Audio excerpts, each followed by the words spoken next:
Thank you to our sponsors for today's video, Nokian Tyres, Amber, InfyPower, and StarCharge.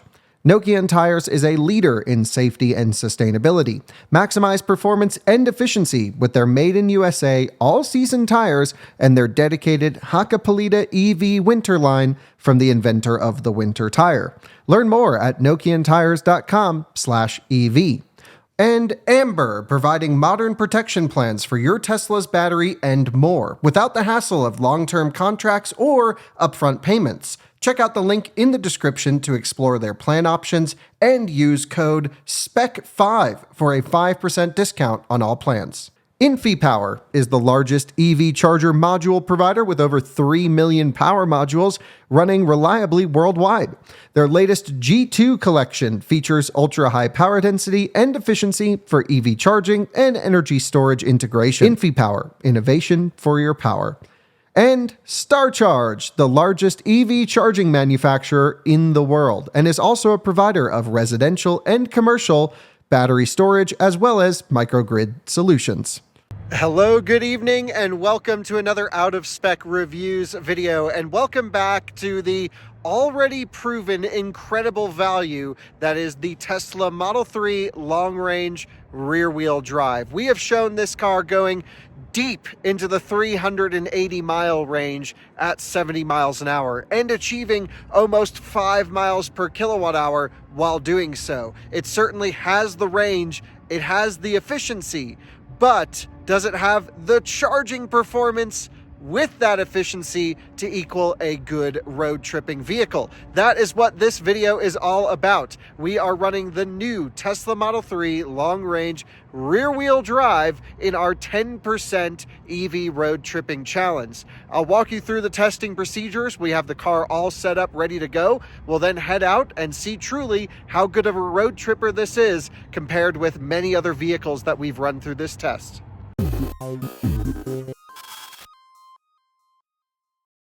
So here it is. Tesla has loaned us this new Tesla Model 3 Long Range Rear-Wheel Drive for plenty of testing. And we picked this car up, I don't know, a couple weeks ago with 4 miles on the odometer, and man, have we had an adventure. We've driven it from Seattle to Boston, Boston to Colorado, and then we've driven it on multiple highway range tests at 70 miles an hour. So we're approaching 6,500 miles of use on this vehicle, well within our acceptable testing mileage. The tires certainly have been broken in, everything's good to go. And well, let me tell you a little bit about what this vehicle is. It is, of course, the new standard Model 3. The standard range LFP was recently discontinued, and if you want to see how far this goes on a charge compared to the other Tesla Model 3s that either have been on sale or are on sale, we've done a we've done a range test on this channel in a previous video comparing all 5 Model 3 Highland variations, including different battery packs and wheel options as well. It was really fun.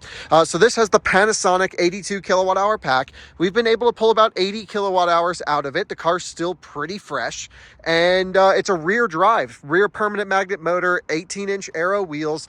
These are either coming on the Michelin Primacy all seasons that these are on, or the Hankook Ion Evo EV adapted tires, both an OE acceptable option. And yeah, we're just running this thing down. Cell temperatures are good, just monitoring everything.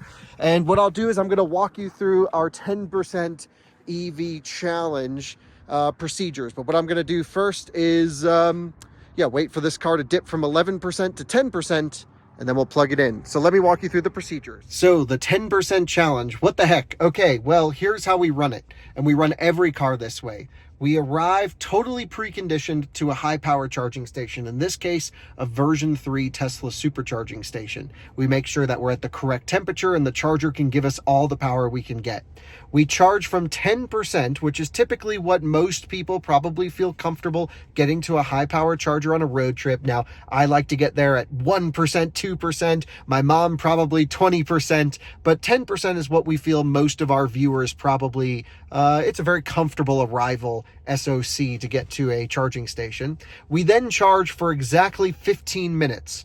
And the reason we do that is I don't know, we had to pick a number. And 15 minutes is about as long as I ever want to spend at a charging station. And then we jump right on the highway. We're at a Buc-ee's right off I-25. This is where we do all of our Tesla 10% challenges. I will, as soon as we hit charge for 15 minutes, we keep climate control on while charging, by the way, to simulate a road trip. You want the climate running in the vehicle you may be sitting in there. We will then jump onto I-25 and run 80 miles an hour. And we're going to try and go out about halfway and then come back here so that we dip from 11 back to 10% in the region. Essentially, really forming the road trip range of the Tesla Model 3. We want to know how good of a road tripper this vehicle is compared with other ones that we've tested. Now, some of the cars that we've tested in this test, like Porsche Taycan, are topping 150 miles in this test. Model S and X maybe in that 120 mile region. And then we've seen versions of the Model 3 that have been under 100 miles, and even like BZ4X down in 40 miles. So this is not necessarily all about the outright range of a vehicle, which doesn't actually matter to me that much, but it's all about the road trip range. This is the most important test that we do. I think a lot of you guys agree, and I'm hoping this car does well. But Tesla's never charge that great. So let's keep our fingers crossed, see how this Panasonic pack does, and we'll get it all set up for the conditions and get it plugged in. So I've got everything pretty much set up, good to go. Let's just come in here and we can come over to put the car into 6,500 miles on it into service mode. Okay, enter, keep climate running so that we drain the battery. And I've actually kept the location in the nav because it has been preconditioning on and off. The car has a very specific cell temp it wants to be at.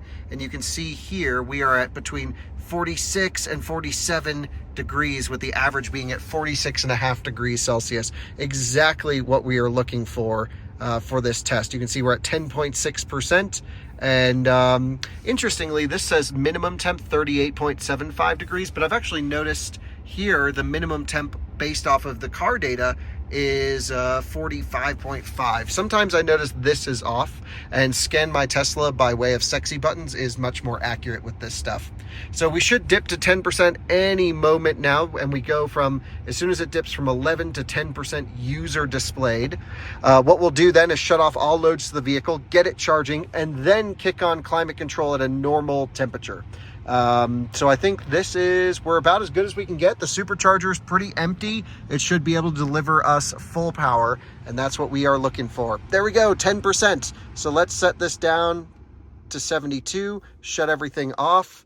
We'll go lights off, everything off. Great. Now it's time to plug in. We have reached 10% state of charge, and I got to set a timer of 15 minutes. So let's do it. Okay, folks, it is time to plug in. So let's count the handshake time. It's probably going to be just a few seconds. As soon as it clicks green, we can start the timer. Typical 5-6 second handshake. Now we will charge for exactly 15 minutes. While this is ramping up, we're going to take a look at our charging performance. We're going to kick climate control on auto, which is what we will do, and we'll actually keep it in keep mode so it doesn't shut off. You can see here taking 600 plus amps, 250 kilowatts right off the bat.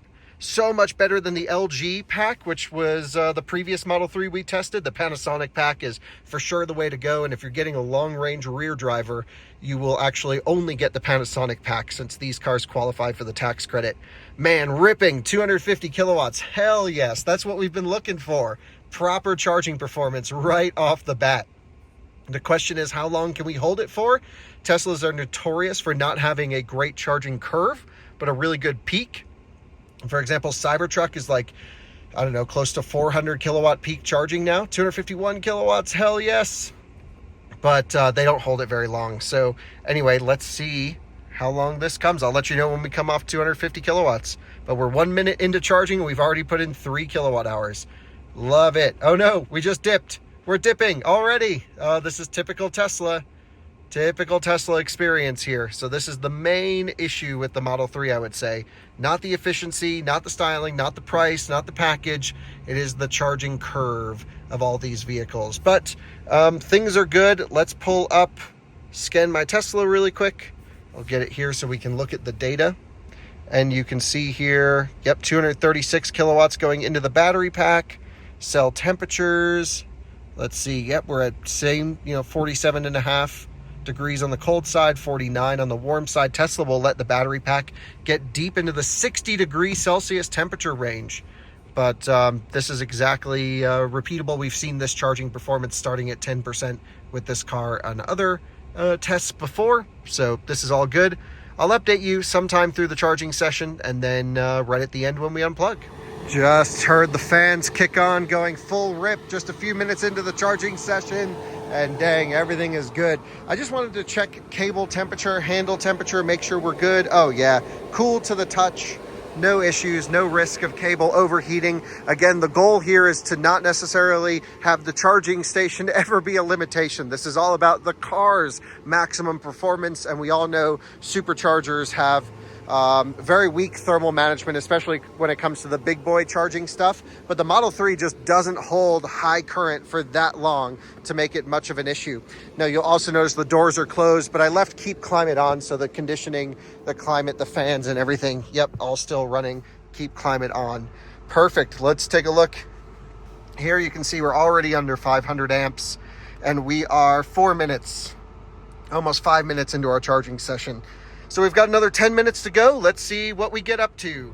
Actually, right at 36% state of charge, we came off 150 kilowatts, and that seems pretty normal from what I've seen charging these 82 kilowatt hour Panasonic packs. So we're getting a representative charging session. I wouldn't say good if you look at Ioniq 6 as an example, which doesn't have the range of this car, but we actually have already run the 10% challenge, and that, I don't know if that video will go up before or after this. It did a monster number because of its crazy charging performance. It was doing 240 kilowatts deep past 50%, and we're nowhere near that on this. So really the major and only weak link to this Model 3 is the charging performance, and you're seeing it right here. We are approaching 50% state of charge, and this is always a really good check-in metric right there. 108 kilowatt peak at 50%, which is pretty lame, have to say. We've only put in 31 kilowatt hours, and we've been going for 12 minutes and 20 seconds. Dang, I really wish this thing had eGMP charging. It would just make it literally the end-all be-all without question kind of car. We are rolling up on 15 minutes where we're about to unplug. Just wanted to point out this number indicates how much energy has gone into the battery pack, and this number indicates how much we've pulled from the charger. And this is running, of course, climate control and losses Tesla bills you for, but this is what actually is usable energy going into your battery pack. So yeah, we're running up on 38 seconds or so. This is the number we use to calculate energy flown through the port. So we're getting very close to unplugging here at 15 minutes exactly. 10 more seconds left to go. Let's just do a quick check-in. We have done 35 kilowatt hours into the battery pack, and we'll be able to see the delivered energy here. 58, 59, 15 minutes. Stop. Perfect. What we'll do is we'll now shut off loads in the car and then get prepared to head out at 80 miles an hour. So let's see how much energy we actually took. Charging menu from the charger, which was, doesn't show us. It was like 38, 39 kilowatt hours. It was 37 cents per kilowatt hour. So I'll calculate it off of there. And we put about 35 kilowatt hours in the pack. That is a very big contrast from some of the high power charging vehicles we test that can do 50 plus kilowatt hours from the charging session. Anyway, I am going to keep FSD off just because I want full control of the lane changes. We will go to trips, trips, reset 10% challenge, boom, buckle up, turn the car on, and then we will head out at 80 miles per hour. Car on, climate on, with just on me, into drive. Off we go, charged up to 56%. So we need to head out on the road and yep, make sure we get back close to this area while still driving 80 miles an hour at 10% SOC. Should be fun. Let's do it. And here we go, merging onto I-25 and we'll get our speeds right up to 80 as soon as possible.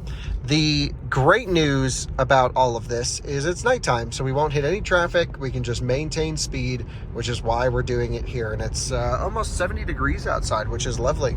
So we got really lucky with the conditions. So let's get up to speed, and we're going to turn around somewhere around 30% state of charge. Heading north, we actually will gain a little bit of elevation this way and then lose it on the way back.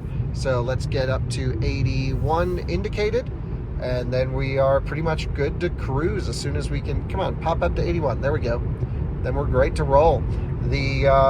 So we're gonna have probably pretty poor efficiency on the first leg, and then we'll recapture it back as we lose just minor elevation on the way back down here to Buc-ee's. And see how far up we go until we reach, I don't know, 30% or so. It's all down to the efficiency of this car at this point at high speed.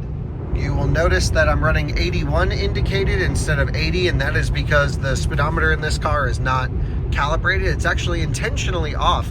When you dig into Scan My Tesla and some of the data on this car, it knows it's traveling 80 miles an hour, but it actually sends the user a slightly optimistic speedometer, pessimistic speedometer. Which way would it go? I don't know, but it's, I guess, just a way for them to cover their ass. But yes, 81 is indicated, but actually the odometer is calibrated near perfectly. So this is how every new Tesla we've tested is set up, and nothing abnormal here. Well, you guys, join us out here where we're actually running, on the range test. That's where we ran all the cars to dead this week. We did so many range tests this week, and more to come. We're just trying to get it all in before the winter cold snap. This is kind of our last opportunity to get warm weather summer numbers on the cars before we have to switch to winter testing. And you can see here things are going well, just cruising along. And our efficiency is pretty poor, but that's because we're making the climb. And by pretty poor, still amazing. We're still 298 watt hour per mile, but that will get better as we flip around, which is why we always try and end as close as we can to the charger to when we tip from 11 back to 10%, because that's exactly when we plug in and exactly when we log the range at the end. So yeah, let's boogie on to Cheyenne, maybe one exit past Cheyenne, something like that. You join me deep into Wyoming now, where we are exiting at 30%, like I had mentioned. We've gone really far, 68 miles so far to be exact, which is farther than some cars have ever gone in this test, and this is our simulated halfway point. Now, according to our percentage, we did go a little bit more than halfway, but I know that we are going to lose some elevation heading back into Colorado, and that will hopefully work pretty well. I actually have the car estimating an 11% arrival at a location right next to the charging station. We're so out in the middle of nowhere, they don't even have stop signs for these interchanges, just yield signs. So if no one's around, you can just go. I love Wyoming so much. It's just awesome out here. So what we're going to do is merge back on the highway now as we head south towards Cheyenne and back to Colorado, of course. Gentle accelerations as we get back to 70. And it's time to actually plug in the Johnstown supercharger where we started so that the car will precondition on the way. Again, this is meant to be a road trip simulation. And part of the simulation is vehicles do precondition on the way to charging stations. And so whenever we make our halfway loop, we always set preconditioning to go. So let's get it up to 81. And man, I was going to 71 out of habit for highway range testing, but we'll work our way up to 80. There we are. Autopilot on, auto high beams off. It doesn't seem like you can actually disable auto high beams anymore, which is a little bit annoying because still Tesla hasn't fully dialed it in 100%. It kept popping on with people on the frontage road, and I was blinding them on the way up here. One thing I have to say, just halfway initially, I'm so impressed with the efficiency of this car, being under 300 watt hour per mile on a climb at 80 miles an hour. Didn't think I'd ever see that kind of efficiency from really any car before. That's pretty amazing. And the really good efficiency can make up for the relatively lackluster charging performance. At the end of the day, it's all about how long are you connected to the charger and how far you can go, and whether your car charges like a monster and isn't so efficient, thinking Ioniq 5, EV6, that type of thing. Or if your car can't charge that great, but then is really efficient, Model 3, well, both achieve kind of the same thing. And in this case, it's a little bit less wasteful in terms of electricity. So I don't know if we're going to match Ioniq 5, Ioniq 6 type thing. Probably not Ioniq 6. That was pretty huge number, 142 miles, 141 miles it did. I don't think we're going to match that, but we may come close. And we added a lot less energy than that car, but time will tell. Let's continue. It is looking like we have planned this perfectly. You can see preconditioning for supercharging and a 10% predicted arrival at the supercharger, which is great because we want to end dip from 11 to 10 as close to the charger as possible to counteract any elevation or wind. In this case, really amazing wind conditions. We got really lucky. So let's keep it hammered down. I really haven't had to come off 80 miles an hour once until we made that loop. It was perfect. And I'll see you guys back in Colorado, hopefully with much better efficiency numbers than we're seeing now, because we're going to lose some elevation. Welcome to 100 miles traveled. Now, in this test, for those of you who are unaware, we typically don't recommend road tripping an EV that gets less than 75 miles in this test.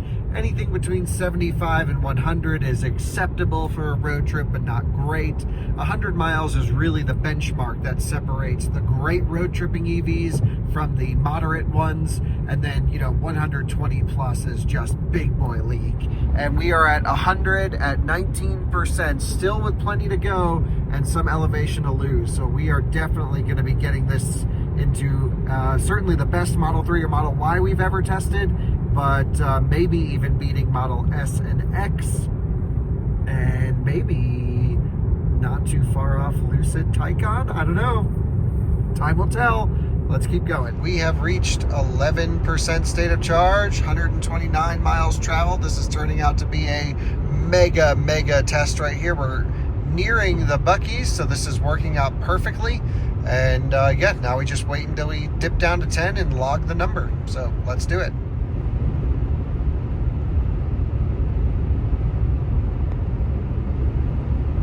There we go, 10%, 130 miles. That is the end result right there. Okay, let's go extrapolate all the data. Well, guys, you joined me back now to sort of evaluate some of the data, and very impressive performance from the Model 3, no question, again. Still, have to start on a negative. The biggest problem with this car is the charging performance, especially when compared to Ioniq 6, which is a very similarly priced competitor. That just has much better charging. I mean, to the point where it added almost 15 kilowatt hours, plus or minus, if I remember what Ryan told me correctly, 15 kilowatt hours more in that charging session. However, the Ioniq 6 also went farther in this test. So it did 12 miles more than the Model 3. I think it did 142 miles. That will be an upcoming video, so don't spoil it, but I just want all the data in here. And I'll show you a graph over here on the side. We have to input all this data. Ryan does it, so I'll ask him to get everything uploaded, but I want to get this video to you right away. And so that makes the efficiency and the range of this car after the 10% challenge even more impressive, because the charging performance was not so impressive. It was a perfect repeatable charging session. I actually, after this test, went and did a 0 to 100, and it followed the exact same taper curve on that as we saw during our 10% run. So we made sure we were on the money with this one, which is great, as we try to do with every car, but especially cars that are as important as the Model 3 long range rear drive. We just double check, triple check our work wherever we can. And so I feel pretty confident about the result. And 130 miles is still absolutely amazing. So we got about 35 kilowatt hours of usable energy. It was like another 4 kilowatt hours worth of losses by the time you factor in what the charger delivered and what we actually were billed for. That all seems pretty normal. And we got just insane efficiency with that 35 kilowatt hours, enough to basically be able to go 130 miles. So I think we got like 3.6 miles per kilowatt hour, plus or minus, at 80 miles an hour, which is amazing. And at some points throughout the test, it was quite chilly. Starting and ending, we're in the mid 60s. I think ending maybe high 50s. But we did see 40-degree temperatures up in Wyoming. So still extremely impressive. And of course, we had to precondition on the way back in those colder temperatures. A couple things I wish Tesla would do actually for preconditioning, just thinking about it, is I wish they would wait into the last possible moment to kick on preconditioning. Because what I'll notice with Tesla is sometimes it will, like on our test, right as soon as I made the loop, it would precondition to the Buc-ee's, and then it would stop and it would go, oh, actually, I'm warm enough. And then it would kick on and then kick off again, then kick on and kick off. And I'm like, why don't we just wait? That way we're not just keeping the battery pack warm for no reason. I mean, there's other benefits of just having a warm battery, less resistance, more usable capacity, things like that. But like, especially up in the mountains, what I've noticed Teslas will run into sometimes is they'll precondition for a supercharger at the top of the hill. But like, you will naturally warm the battery by climbing the hill anyway, because you'll be at hard load. So just something I think they could fine tune. They also do change their preconditioning logic based off of the maximum charging power and arrival state of charge at the charger you've programmed in. So that's great tuning, great logic. It means they'll actually warm up a bit more for 250 kilowatt stations than they will the 150 kilowatt version 2s, as an example. So love to see that. Anyway, let me show you the graph here and then we'll end the video. Forgive the messy screen here, but you can see where this car falls. You know, we have some cars down here like BZ4X. We're going to run the new 25 BZ4X, or maybe it's a 24, but anyway, we're going to go through. We've these logged. We've done a few more that have not made it on the list. We've done i7, EQS, Ioniq 6, but we just need to get all this updated. Anyone can go to outofspecstudios.com, by the way, and find this data. And so 100 miles, the first car we ever did it with was actually the Model Y, and it did rear wheel drive. So that's Model Y rear drive, did 109, but one of them did like 99 miles or something like that. There we go, 98 miles. And so that was pretty good. That was an all-wheel drive long range. And we are passing Model X Plaid, the 2023 Ioniq 6 on the 20-inch wheels. The one that we ran here did significantly better. Up here in this Taycan, beating last-gen Taycan, that did 140. Ioniq 6 did 142. This car is sort of in between Model X and Taycan, that Model 3 long-range rear drive, 130 miles. Still an insane road tripper considering the value. So there's really 3 ways to achieve good results in this test. It's to have mega charging and okay efficiency. It's to have okay charging and mega efficiency. And then you can go mega efficiency, mega charging. And that's what we're looking for. And I really hope Tesla focuses on just ramping up the charging performance drastically. Because imagine if it charged like Ioniq 6 and then also had the same efficiency that it has. It would almost do 200 miles in this test, something like that. It'd be crazy. So anyway, thanks so much for watching this. If you're going to buy a road tripping Model 3, no question, this is the spec. And even though the Ioniq 6 technically beats it on the road trip, in our 10% challenge, wait for our i90 surge video. They are pretty close. I'm not going to give away the exact results on what happens, but one thing I will mention is location of superchargers being right next to the highway is a huge advantage and can account for a lot of time. So even though technically in our test where we're eliminating charging station variables, charging location and reliability and availability make a huge difference that could be enough to offset that better improvement in Ioniq 6 on this test. Just saying. That's the real world use case right there. But still, Ioniq 6, monster car, monster charging, love it. Drove it all day today and I'm like, oh yeah, that's a cool car. And yeah, Model 3 also love it. Cool car, best value car on the market right now. It's just wild. It's great to see great cars going up head to head. Anyway, thanks so much for watching. We'll see you on another one again soon. Bye-bye.